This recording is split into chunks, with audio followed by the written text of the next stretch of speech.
Hi, very good morning. I'm Dr. Janak Patel. I'm a MD physician. I'm not an endocrinologist, but still I'll try to make this topic as simple as possible. Today we'll be talking on thyroid goiter, thyroiditis, and how you approach to a person who has got thyroid nodule. So we'll be talking on thyroiditis, thyroid goiters, and nodule. Basically, thyroiditis means inflammation of thyroid gland, which may be acute, subacute, chronic. Acute are by and large painful. Subacute are also painful, but some subacute are painless. But chronic are usually painless. Euthyroid and this thyroiditis can be euthyroid, hypothyroid, or hyperthyroid.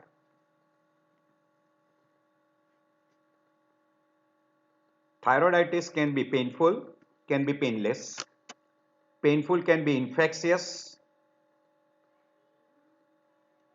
In infectious, post-viral, and among infectious, it can be acute and chronic. Post-viral, some of the post-viral are mainly subacute granulomatous, and that is called Dequarian thyroiditis. Acute are usually pyogenic, or we call bacterial, in which Staphylococcus, Streptococcus and Pneumococcus are the most common. And among the chronic infectious variety, it is very common in an immunocompromised host, where the most common organism is Mycobacterium, Pneumocystis carni, and fungal infections. Among the painless group, Hashimoto's, Riddle's, postpartum thyroiditis, drug-induced, particularly in drug-induced amiodarone, lithium, interferons, radiation variety. All these are the different varieties of thyroiditis. Basically, in all this group, there is some inflammation of thyroid gland tissue. Acute are rare, but due to suppurative infection of a thyroid gland. Subacute is also called Dequarian thyroiditis or called granulomatous thyroiditis, and it is mostly viral in origin. While chronic is mostly autoimmune, and one of the most common classical variety which you see in your everyday practice, and the most common thyroiditis what you see is Hashimoto's thyroiditis. So among autoimmune thyroiditis, you come across what we call as a chronic autoimmune thyroiditis, and in that the most common which we see is the Hashimoto's. Second common we see is silent thyroiditis, postpartum thyroiditis, and there are some other variety we call atrophic thyroiditis, focal thyroiditis, juvenile thyroiditis. And one another variety where you ends with lot of fibrosis and thyroid gland becomes thickened and hard, we call Riddle's thyroiditis. So these are the different types of what we put them into one group. We call it autoimmune, and this is Riddle's. So we come across these two groups more common. And then comes subacute thyroiditis, and rare we call suppurative variety. So among painful, most common acute, which can be bacterial or viral. Most common among that is bacterial. Usually viral becomes subacute, and that we call as chronic granulomatous. Post-viral we call Dequarian variety. And among the chronic, it is very common in a immunocompromised host, and commonest organism is Mycobacterium. Second common is Pneumocystis carni, and then comes fungal infections. So subacute granulomatous variety is also called Dequarian variety, or we call it a post-viral variety. So most common post-viral is Dequarian, or we call subacute granulomatous variety. Among painless group, chronic, and in that Hashimoto's, Riddle's, chronic non-specific thyroiditis, and postpartum thyroiditis. Even they put radiation also. By and large, it is painless. Subacute variety, sometimes it can be painless, it can be painful. And when it is painful, usually we put them into a subacute Dequarian variety. So these are some of the terms which are very commonly being utilized. Hashimoto's is also called chronic lymphocytic thyroiditis, chronic autoimmune thyroiditis, or lymphoadenoid goiter. Painless postpartum thyroiditis is also called as a postpartum thyroiditis. Short form it is called PPT. Subacute lymphocytic thyroiditis. There is another variety called painless sporadic thyroiditis, which we call as a silent sporadic thyroiditis. It is also called subacute lymphocytic thyroiditis. These three are painless, but painful variety once in a while you come across is painful subacute thyroiditis, which is also called subacute Dequarian, giant cell, subacute granulomatous, or pseudogranulomatous. These are all the synonymous terms which are being utilized for painful subacute thyroiditis. The most common word utilized is Dequarian thyroiditis. Always painful suppurative thyroiditis, which is infectious, acute suppurative, pyogenic, bacterial, etc. These are all the words which are being utilized. There is another variety we call as a drug-induced thyroiditis, which is usually painless. And the most common drugs are amiodarone, lithium, interferon, alpha, interleukin 2, etc. These are usually painless and we call them as a drug-induced thyroiditis. And Riddle's thyroiditis is fibrous. There is an extensive fibrosis and it results into a very hard, non-tender thyroid gland enlargement. So the most common variety is Hashimoto's. Second common is subacute, that is Dequarian variety. Very rare is acute infectious thyroiditis. Drug-induced are also quite common, and radiation thyroiditis. Most common is Hashimoto's and second common is Dequarian variety, subacute variety. So etiology wise we can put them into infectious variety, which can be bacterial, viral, tubercular, fungal. Bacterial is acute. Post-viral is usually subacute. We call post-viral, that is Dequarian variety, or also called as a postpartum thyroiditis. While tuberculous and fungal are usually chronic and they are usually in an immunocompromised host. The third group we call as autoimmune, that is Hashimoto's, postpartum thyroiditis, etc. belongs to that autoimmune group of varieties. Riddle is ideally, there is no exact etiology, but it is not autoimmune, it is because of the extensive fibrosis. Some says that it is post due to a disorder which can end up with an extensive fibrosis. While drug-induced is amiodarone, lithium and interferon. Another group is radiation. And sometimes still you cannot make out, we call them as an idiopathic variety. You can divide them into acute, subacute and chronic. We have already given that before. Painless or painless. Acute we have already mentioned. Inacute, bacterial, fungal, radiation, amiodarone, that is drug induced, are usually acute. Sometimes amiodarone can be chronic also. Usually acute are painful. You will have a ESR elevated. C-reactive protein will be also elevated. Thyroid function test may be normal or may be abnormal. Once there is a destruction of the thyroid gland, thyroid function will become hypothyroid. In a subacute variety, also it is called as granulomatous variety or Dequarian variety. Subacute thyroiditis can be of three different groups. One we call as a Dequarian variety. Another is called lymphocytic thyroiditis, also known as a subacute painless thyroiditis. And third variety we call in that subacute variety is postpartum thyroiditis, subacute postpartum thyroiditis. It is by and large post-viral. So subacute is post-viral. Painless thyroiditis can be subacute lymphocytic or we also call as silent. because there is no symptoms. So silent thyroiditis. It is probably a variety of autoimmune variant of Hashimoto's, and by and large it is painless. Postpartum thyroiditis is again a variant of autoimmune only. It can be painful, it can be painless. By and large it is painless.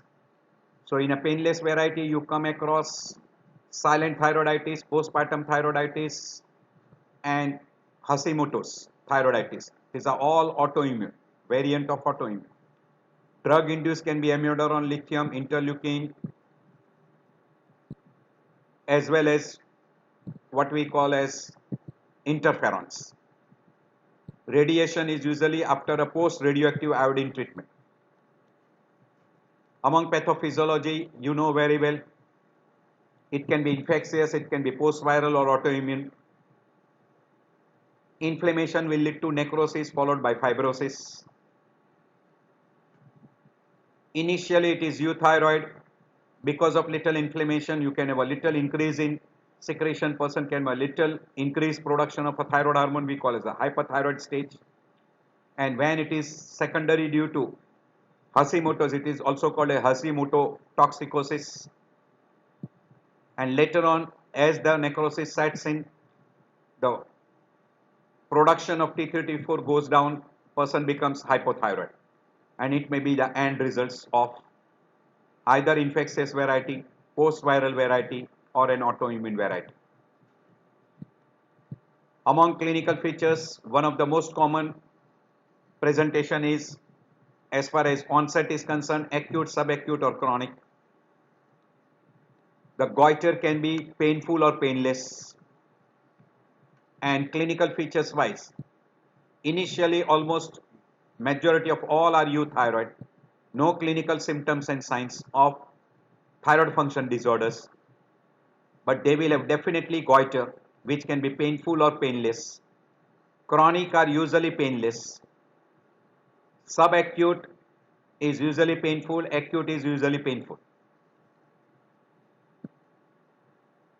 As inflammation sets in or autoimmune process starts, you can have increased production producing hyperthyroidism features. May be symptomatic, may be asymptomatic. And later on, once the destruction sets in, the person will have a decreased production, and then he will go into a stage of hypothyroidism, and then he will have all clinical symptom signs classical of hypothyroidism. We call it as a myxedema. And one of the most common cause of myxedema, apart from iodine deficiency, is Hashimoto's thyroiditis. So symptoms are painful thyroid gland enlargement. In an acute variety, you might have a fever, weakness, lassitude, etc. In subacute, some are painless, and in chronic, usually they are painless enlargement of thyroid gland. By and large, they end up with hypothyroidism because they resolve by destruction, so they will end up with hypothyroidism. If acutes are treated, person may have a full recovery, complete recovery. So by and large, acute thyroiditis, if they are treated early by antibiotics and drainage, etc., you can have a full recovery, complete recovery. So some are painful, some are painless enlargement of thyroid gland. So you can put them into together, asymptomatic by and large initially. Later on, they can be painful or painless enlargement of the thyroid gland, so goiter can be there. Function wise, it can be normal. In bacterial infection, fever is a common symptom, and along with fever, you can have lot of other symptoms like weakness, fatigue, headache, body ache, etc.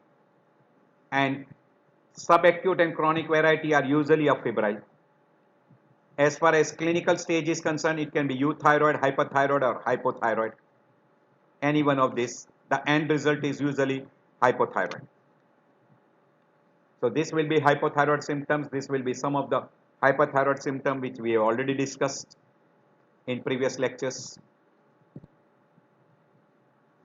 When you go through the differential diagnosis of different variety, that is Hashimoto's, postpartum, sporadic variety, painful subacute variety, particularly we call Dequarian variety, subpurative thyroiditis, which is always painful, and redux thyroiditis.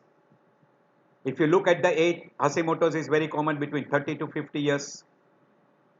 This is painless. Postpartum is usually after delivery, while sporadic variety between 30 to 40. Subacute Dequarian is between 20 to 60. Subpurative can be in children and between 20 to 40 years of age, and riddles is again between 30 to 60 years of age. Female are always more common than male. Painless also, female are more common than male. Subacute is also more common in female as compared to male. But subpurative variety, both can be equal. While in a riddles, again, female are more prone as compared to male. In Hashimoto's postpartum sporadic variety, usually it is autoimmune, and these are two called as a variant of autoimmune. While subpurative is because of bacterial, riddles exact etiology is not known, but it is seen very commonly with sclerosing variety, where you got lot of fibrosis. And subacute variety is usually what we call is a post-viral. Post-viral. We are not going into pathological detail. In all this variety, there is a lymphocytic infiltration. While in case of a subpurative variety, abscess formation, in a riddles, dense fibrosis. While here in a what we call is a Dequarian variety, usually it is giant cells will granuloma formation. Thyroid function wise, Hashimoto's will always end up with hypothyroidism. Sometimes you can get little thyrotoxicosis sign. In a postpartum, initially thyrotoxicosis followed by hypothyroidism. In sporadic variety also toxicosis followed by hypothyroidism. In painful variety also thyrotoxicosis followed by hypothyroidism. But usually in a riddles, euthyroid. In a subpurative variety also euthyroid. But if there is an extensive destruction, person can become hypothyroid. Secondary after extensive destruction if not treated properly. TPO antibody will be strongly positive in Hashimoto's. Again in PP postpartum also it will be strongly positive. In sporadic variety also it is strongly positive because all these three varieties are autoimmune. In Dequarian variety, by and large negative. By and large negative. In subpurative also negative. In riddles also may be present. May be present. That's the reason why it was told that initially it is autoimmune. But exact etiology is not known. ESR will be normal in this three variety we call autoimmune variety, but it will be high in case of a subpurative variety and also in case of a post-viral, that is Dequarian variety. Radioactive iodine uptake will depend upon initial stage, may be little elevated, then later on normal, and you can have a low uptake. Postpartum is usually less than 5%. Sporadic variety is also less than 5%. Subacute variety is also less than 5%. In a subpurative variety, maybe little low or maybe normal. While in riddles, it is low. Sometime it may be normal. All these are the some minor difference here and there. You should remember what we call as a etiology wise and thyroid function wise and TPO. So TPO antibody becomes very useful for the test.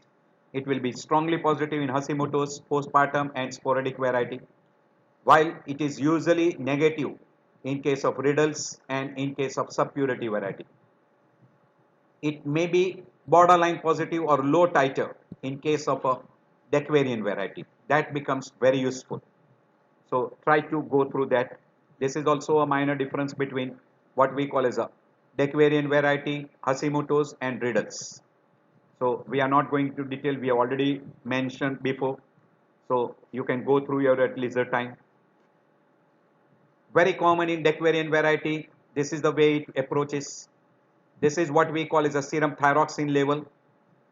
You will have initial stage little elevation of T34, so we call toxicosis, followed by euthyroid stage, and then person becomes hypothyroid. And once a person recovers completely, he will become normal. Again euthyroid. So this will be there. Iodine uptake wise also there will be little decrease iodine uptake during thyrotoxic stage, euthyroid stage, and during hypothyroid stage. And then later on the radioactive iodine uptake will become normal. But while recovering you might have little increase in radioactive iodine uptake. TSH level will go down once the person becomes thyrotoxic. Then TSH level will come back once a person becomes hypothyroid and will become normal once a person completely recovers. So that is the way it goes on in case of a what we call as a subacute thyroiditis. So you come across three phases: hyperthyroid, euthyroid, and then recovery stage. Euthyroid can become hypothyroid, and if there is a destruction, person can become hypothyroid, and that is quite common in case of a Hashimoto's thyroiditis. In a postpartum, you got a two stages: overactive stage and underactive stage. During overactive stage, there is an increased production of a thyroid hormone. Person can have a symptom signs of thyrotoxicosis or maybe asymptomatic. In underactive stage, by and large, it is a hypothyroid stage and may return to normal once a person recovers completely. Very occasionally, person becomes hypothyroid. So during overactive stage, little symptom signs suggestive of a hypothyroidism like anxiety, restlessness, insomnia, weight loss, difficulty in concentration, etc. And in underactive stage, weight gain, fatigue, lack of energy, depression, goiter, all those symptoms and signs, and may remain for 3 to 8 months or even up to a year or so. And then later on, either person recovers completely or may become euthyroid. So you can see that after a long period, person becomes euthyroid. So euthyroid, hyperthyroid stage. So this is called active stage. This is underactive stage, and then person recovers completely. By and large, they recover completely, but very rarely that euthyroid may not come. Person remains as hypothyroid. Very rare, not common. Amiodarone, you got two groups in amiodarone. Amiodarone type 1, amiodarone type 2.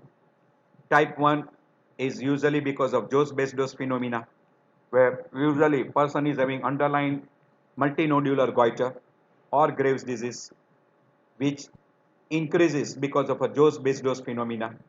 It is also called as a iodine-induced phenomena. And second variety is because of chemical destruction by thyroiditis, and that is a two varieties. By and large, amiodarone will induce hypothyroidism, which will be iodine induced. You can have 25% of the people subclinical hypothyroidism, and 5% will have overt hypothyroidism. So hypothyroidism is very common in amiodarone. But if a person who is already having a multinodular goiter or a Graves' disease will manifest as increased symptoms and signs in 3 to 5% of the people. This is called type 1 variety.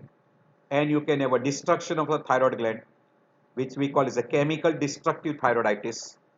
And that will end up with what we call as a destruction, and then person will become hypothyroid. So hypothyroidism will be because of two mechanisms. One, because of iodine, which can block the secretions and results into subclinical variety or an overt variety, and type 1 and type 2, which will be by and large hyperthyroidism. In type 1, dose-based dose phenomena, but they will have an underlying multinodular goiter or a Graves' disease.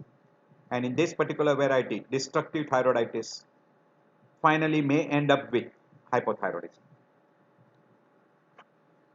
So type 1 and type 2. Type 2, previously normal, antithyroid antibodies are absent, and person initially will hyperthyroidism due to destructive thyroid follicles in initial stage, and later on person can become hypothyroid.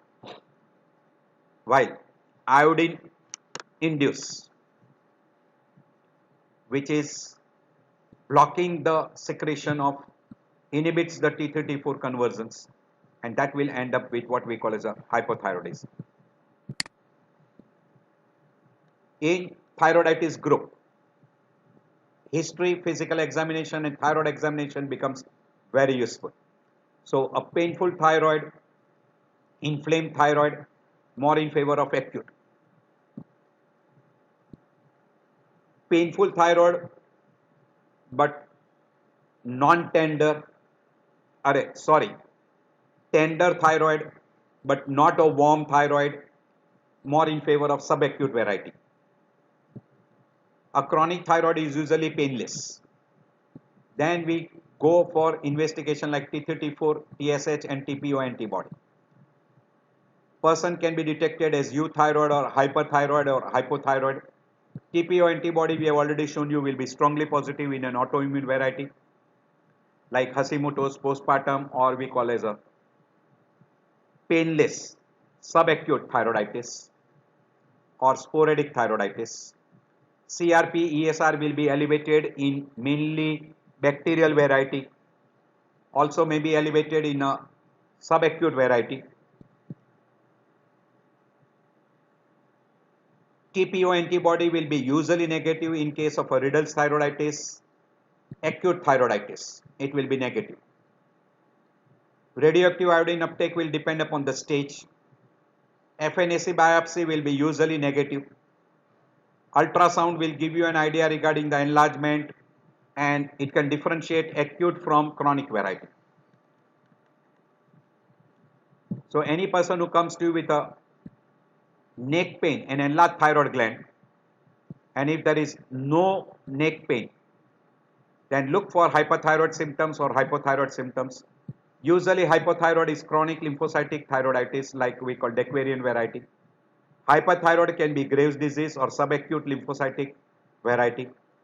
While if a person has got a neck pain, very frequently it is what we call as bacterial infections, and if radioactive iodine uptake is markedly decreased, it will be in a subacute granulomatous thyroiditis we call as Dequarian variety.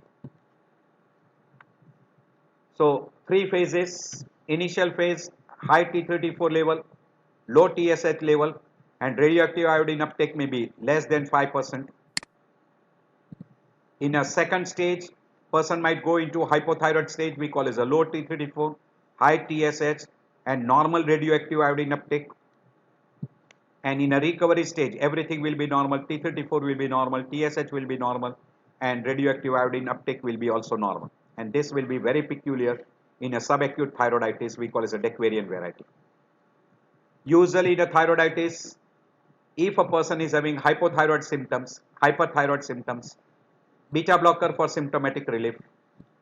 If TPO inhibitors don't use methimazole, PTU, usually they are contraindicated in absence of overproduction. So if there is an T34 level is markedly elevated, symptomatic, then only use, but do observe for person may become hypothyroid. As the initially there is hyperthyroid, then they go into a normal hypothyroid stage.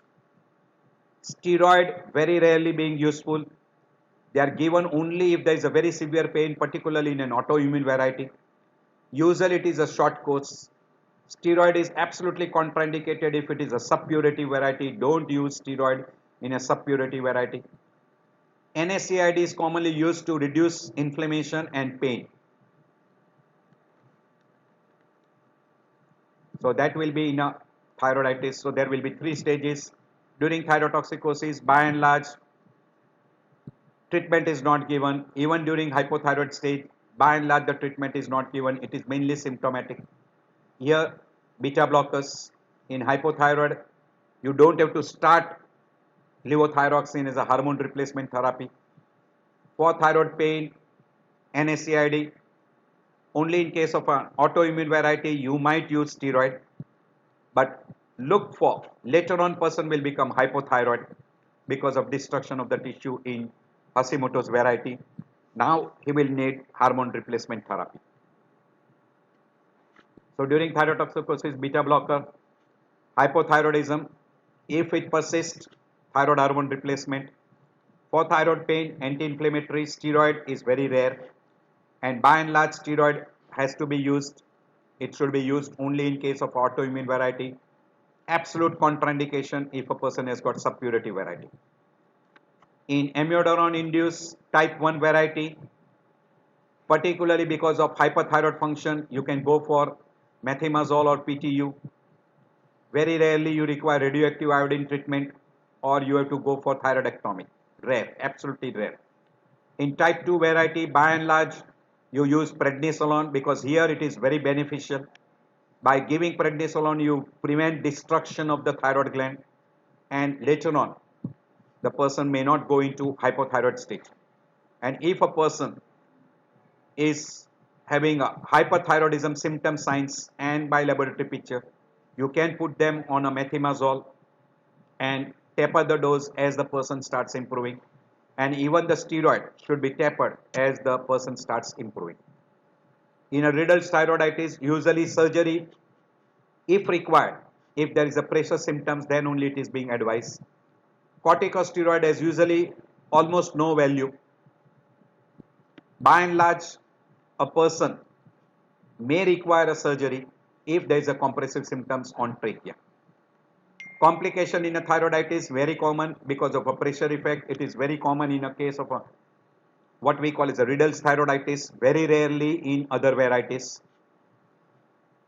Initial stage it is hyperthyroid, more common in an amiodarone induced type 1, type 2 variety. Also in case of Hashimoto's may not require any treatment.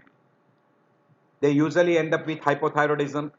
As a complication in a Hashimoto's, very commonly they end up with hypothyroidism. Rarely in case of a subpurity variety because of an extensive destruction. While in other groups, particularly chronic variety, Dequerin variety, it may end up with a hypothyroidism. So I end this particular portion of hypothyroiditis. Now we'll be going to the second part, what we call as a thyroid goiter or thyroid nodule. So meaning of thyroid goiter is enlargement of thyroid gland, that's all. But when you get a localized enlargement and surrounding tissue is absolutely normal, and if this is more than 1 centimeter, we call that as a nodule. So goiter you can divide into simple goiter, we call it a euthyroid goiter, or toxic goiter, or goiter may be because of change in the thyroid gland tissue, which can be neoplastic. In a neoplastic we call as adenoma and carcinoma, or can be because of secondary metastasis. One more variety of enlargement of a thyroid gland we call goiter is because of inflammation. We have already discussed, we call as a entire thyroiditis group. Function wise, it can be euthyroid, it can be toxic goiter, or it can be non-toxic goiter. Non-toxic goiter we usually call as maybe euthyroid or maybe hypothyroid. It can be single solitary nodule, or it can be multinodular, or it can be a smooth enlargement of the thyroid gland. So goiter is enlargement of the thyroid gland, that's all. It may be non-inflammatory, inflammatory, or can be non-neoplastic. It can be diffuse or we call smooth. It can be multinodular goiter.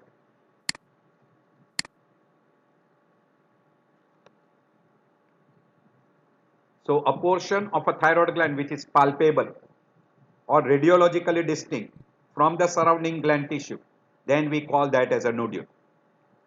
By and large, a gland which is palpable very easily is little more than 1 centimeter in size.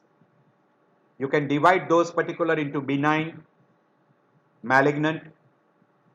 You may not be able to diagnose, called non-diagnostic, suspicion, etc. So if it is more than 1 centimeter, we call it that as a nodule. Function wise can be hyperthyroid or hypothyroid. By and large, malignants are non-functioning, or we call it the cold nodules. While hyperfunctioning, by and large, they are non-neoplastic. Why? Inflammatory variety can be euthyroid, can be hyperthyroid, can be hypothyroid. End results is hypothyroid. Or we also call them as toxic goiter. can be diffuse, can be solitary nodule, or can be multinodular.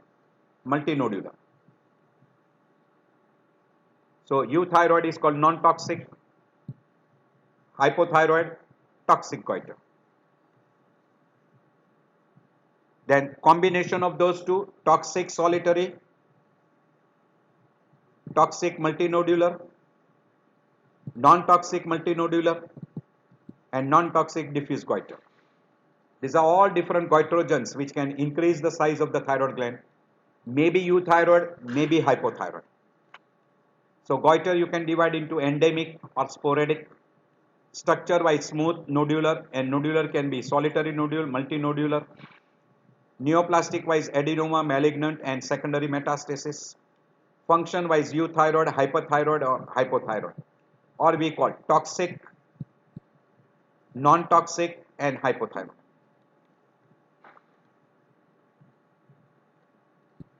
So this slide already we have shown you before, so it is a repetition again. It can be bilateral enlargement, so both lobes are enlarged, symmetrical enlargement, and function wise maybe hypo, hyper, or euthyroid. Whenever there is an asymmetrical enlargement, we call it a multinodular goiter, or there can be a solitary nodule, or it can be carcinomatous enlargement, or in a case of a thyroiditis. By and large, in a thyroiditis, it is asymmetrical. Function wise, non-toxic, toxic, neoplastic, inflammatory, and rare groups. You can undergo at your leisure time. Simple goiter are usually physiological, post-puberty or puberty goiter, during pregnancy, or diffuse variety. Multinodular goiter is a simple goiter and can be euthyroid. Toxic goiter are by and large diffuse, which is classically seen in a Graves' disease.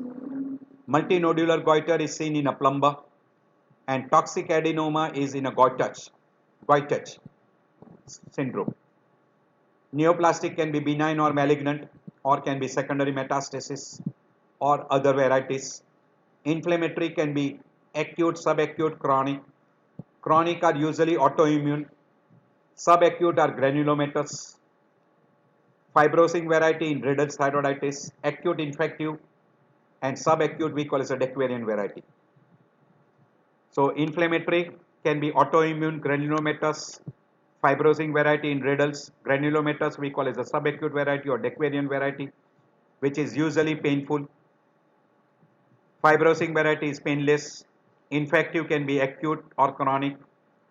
These are painful. Acute is bacterial, viral, or can become subacute and post-viral, which we call as a Dequarian variety. And chronic is usually tuberculosis, fungal, pneumocystic carni, very rarely syphilitic. And in autoimmune, Hashimoto's, postpartum thyroiditis, sporadic, or we call as painless thyroiditis.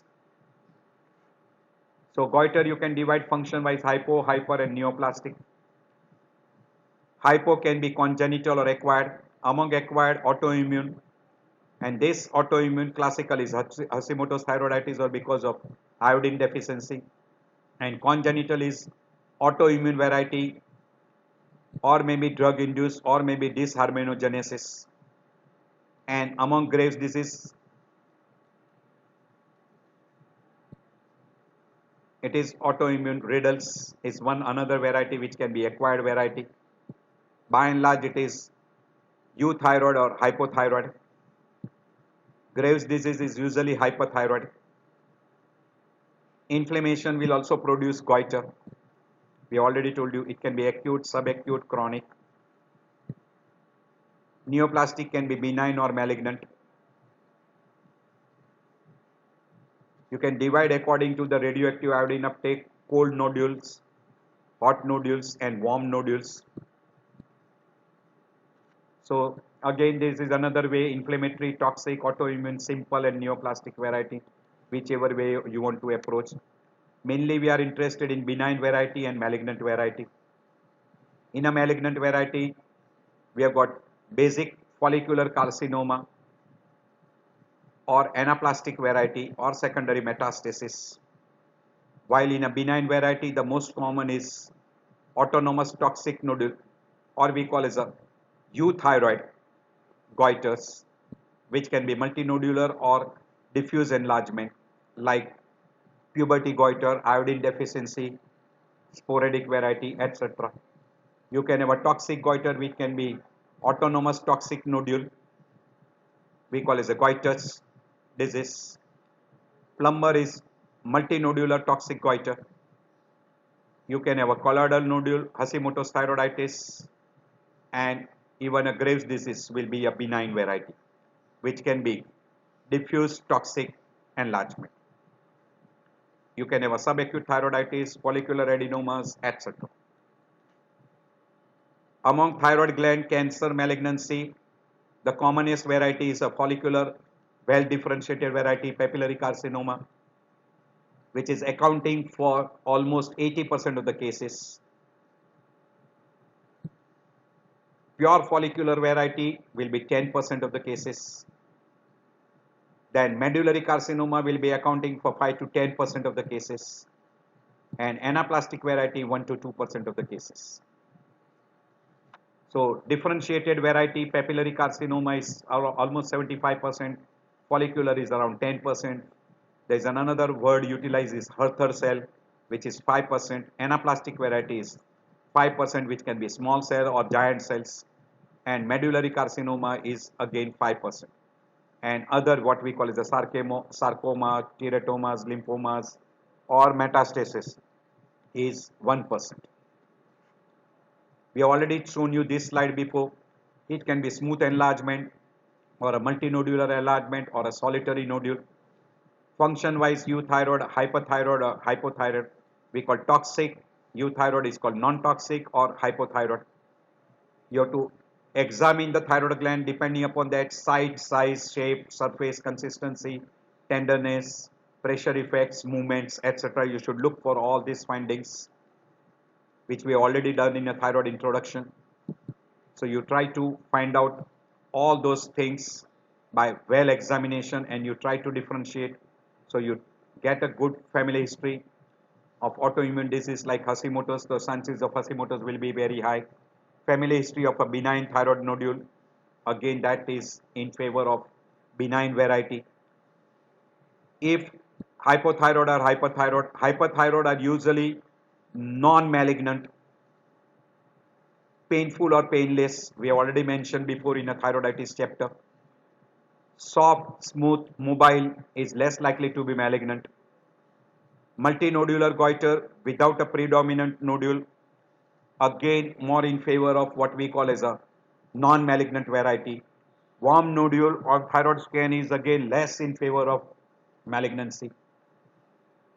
And simple cyst on ultrasound, again more in favor of benign rather than malignant variety. In a malignant variety, age less than 20, more than 70, male sex are more common.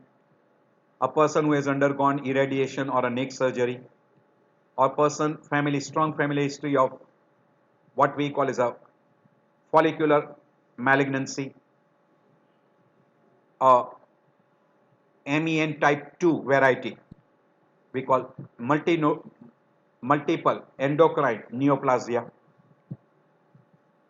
or if the nodule is larger than 3 centimeters, rapidly growing, firm nodule, irregular in shape, surface, fixed to the deeper structure, cervical lymphadenopathy, on a thyroid scan, cold nodule, and on a ultrasound, solid or we call complex cyst, more in favor of a malignancy.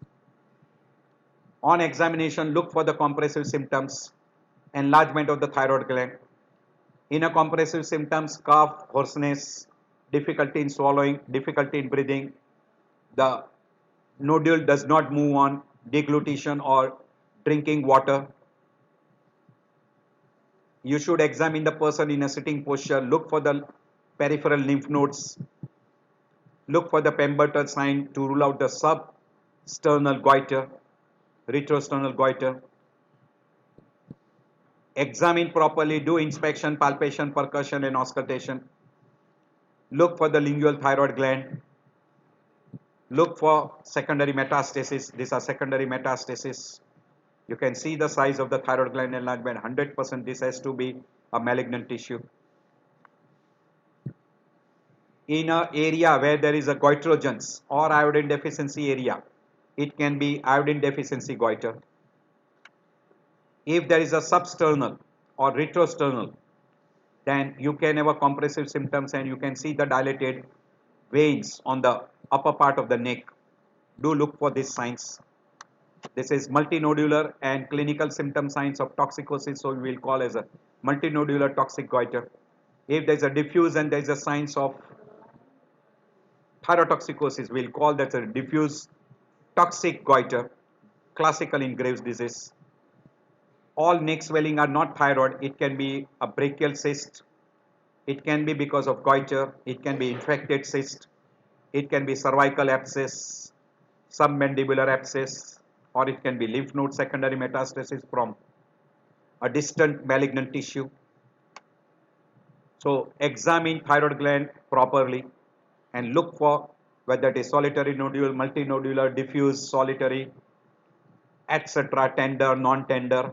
This is lingual thyroid gland. You can clearly see the lingual thyroid gland. This is thyroglossal cyst. You can see a very nice cyst. This is fistula following a surgery. This is multinodular. This is solitary nodule on one side. You can see a huge enlargement, irregular enlargement. So multinodular, this is diffuse.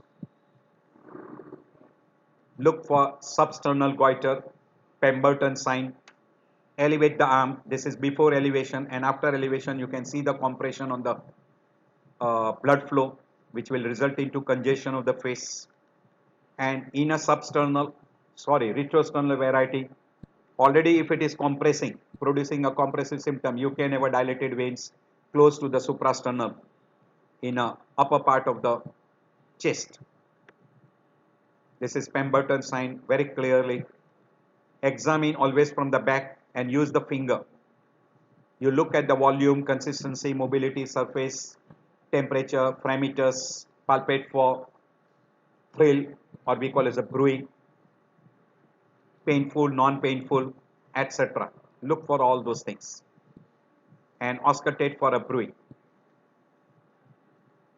Clinically examine for hyper or hypothyroid stage. Transillumination is very useful to differentiate cystic enlargement, and in a retrosternal goiter or retrosternal thyroid gland, do a percussion on a sternum, you will get a dull note. Additional tests should be done to find out a hyperthyroid or hypothyroid by looking at the myopathy, myxedema, ankle reflex, ophthalmoplegia, and then you can undergo different investigations. You suspect, clinically you can identify, look for thyroglossal cyst, pyramidal lobes, lingual, ectopic, etc. Also rule out what we call as a whether it is congenital or acquired. Goiter is smooth, multinodular or solitary. Benign, malignant or thyroiditis. Function wise, it is U, hypo or hyper. And duration wise, acute, subacute, chronic, and autoimmune, Hashimoto's, postpartum. Riddle is ideally not autoimmune, but still they put into autoimmune. And these are the different terms. If it is a thyroid nodule, first thing, examine properly, try to identify, and clinically you try to differentiate different types, painful, non-painful, whether it is hypo, U or hyper, whether it is solitary, multinodular or diffuse goiter, etc. Then do a TSH level. If TSH level is low, means hyperfunctioning thyroid gland. By and large, it is almost, we say, non-malignant. So do a radioisotope iodine uptake study.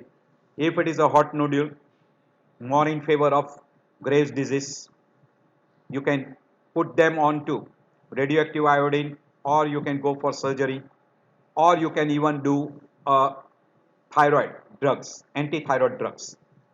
If it is a cold nodule, do a ultrasound On an ultrasound, if it is a solid nodule or a complex cyst, then go for FNSC. Even if it is a high TSH, means hypothyroid function, also you should do a ultrasounds, should be done. And in an ultrasound, if it is more than one and if it is solid, go for FNSC. Non-diagnostic, repeat the test. On FNSC, if it is malignant, go for surgery. Suspected malignancy, again surgery is indicated. Hurter cell, surgery is indicated. Follicular cell carcinoma, surgery is indicated, or you can go for even iodine uptake scan. If it is a cold nodule, surgery is again indicated. And FNSC shows a benign. Again you repeat, if it is benign, you require a regular follow-up. If it is a cyst, aspirate, malignant, surgery, non-malignant, observe. Less than 1 centimeter, you can have a regular follow-up.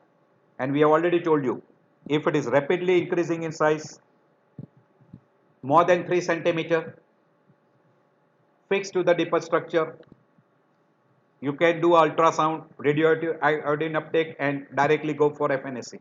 More chance of malignancy. And this is the same thing shown how you approach to a person. First do TSH, do ultrasound, then go for a radioactive iodine uptake study and FNSC, and decide whether you require a surgery or not. This is what is called as a guideline which was given in 2018, and this is the guideline now everyone follows. So first is thyroid examination clinically, may be incidentally detected on a radioactive iodine uptake studies. Do a TSH level, do a ultrasound. If TSH is normal or elevated, sonograph criteria, and then decide regarding an FNAC. If TSH is subnormal, meaning hypothyroid, subnormal meaning hyperthyroid, you can go for a radioactive iodine uptake studies. If it is a non-functional, go for FNAC. If it is hypothyroid, go for FNAC. If it is hyperthyroidic function, it can be subclinical or it can be overt hypothyroid. Subclinical, you use the subclinical hyperthyroid criteria and decide regarding a person needs treatment or not. And if it is clinically hyperthyroid, then go for directly treatment, antithyroid drug, surgery, or radioactive iodine. So investigations we already mentioned, all we have done. If clinically there is a thyroid gland enlargement and you are suspecting autoimmune, then go for TPO antibody and anti-GB. This will help to differentiate between two groups, that is Hashimoto's Graves disease. In a Graves, TSH receptor antibody, stimulating antibody will be strongly positive, TPO will be positive, thyroglobulin antibody will be also positive, but strongly TSH receptor antibody will be positive. While in case of a Hashimoto's postpartum and sporadic variety, or we call as a painless subacute variety, will be positive. You can go for chest X-ray to find out a retrosternal goiter, iodine iodine isotope study, CT scan, ultrasounds.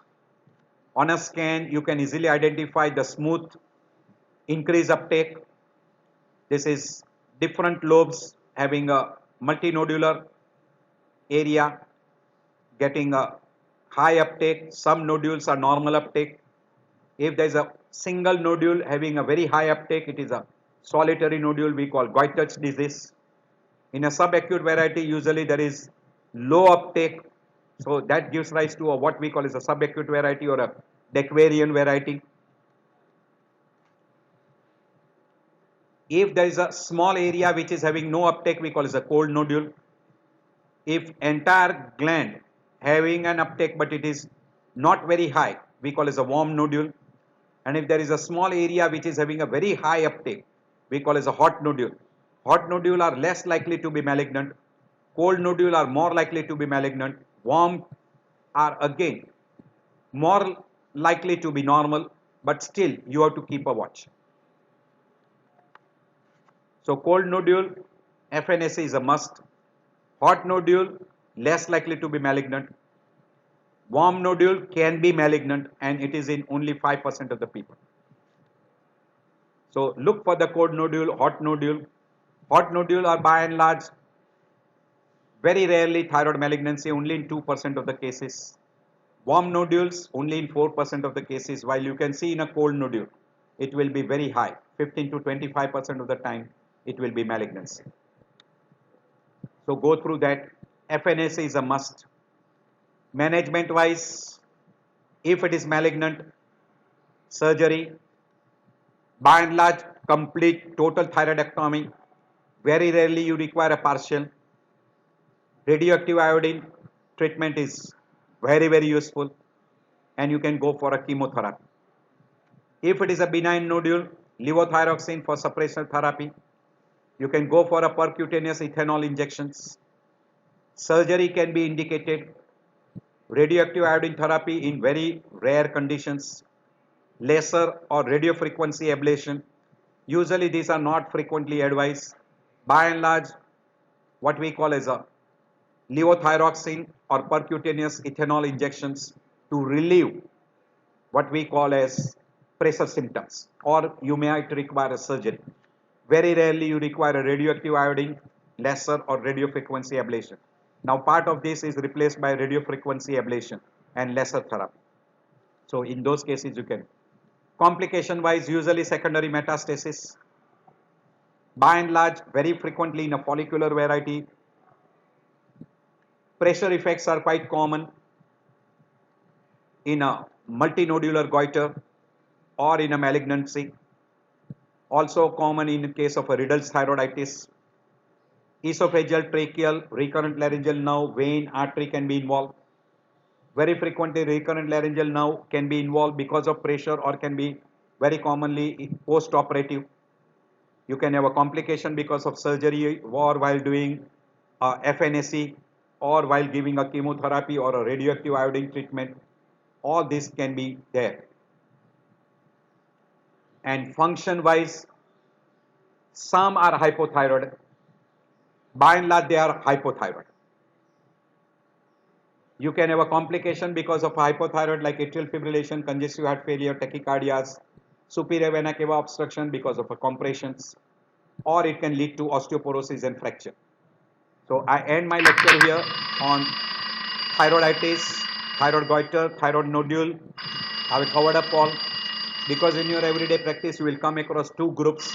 One, non-thyroid goiter and thyroid goiter with disorders. So this will be very helpful to you.